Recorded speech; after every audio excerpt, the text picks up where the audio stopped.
भारत र पाकिस्तान बीचको सीमा तनावका कारण आइपिएल 2025 का बाँकी खेल स्थगित भएका छन्।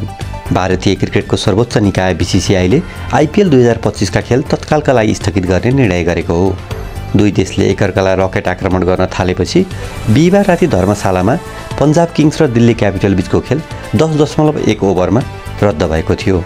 आइपिएल अन्तर्गत शुक्रबार लखनऊमा लखनऊ सुपर जायन्ट्स र रोयल च्यालेन्जर बेङ्गलोर बीच हुने तय थियो।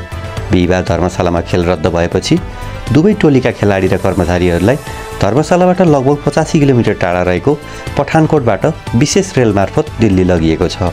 आइपिएल 2025 मा हाल 58 खेलहरू भइसकेका छन् भने समूह चरणका खेल्न बाँकी 12 वटा खेलहरू छन्, जसमध्ये लखनऊमा 2 खेल, हैदराबादमा 1 खेल, अहमदाबादमा 3, दिल्ली चेन्नईमा 1-1 खेल र बेङ्गलुरुमा 2, यस्तै गरी मुम्बईमा 1 खेल र जयपुरमा 1 खेल हुने तय छ।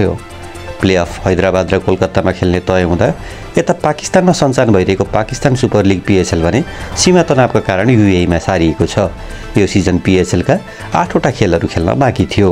बिहीबार कराची किङ्स र पेशावर जाल्मी रावलपिण्डीमा खेल खेल्ने तय थियो, तर आपतकालीन बैठकपछि यो खेल स्थगित गरिएको थियो। पिएसएलमा आबद्ध विदेशी खेलाडीहरू पाकिस्तानबाट युएई गइसकेका छन्। युएईमा सारिए पनि कुन स्थानमा पिएसएलका बाँकी खेल हुने भन्ने विषयमा बताइएको छैन।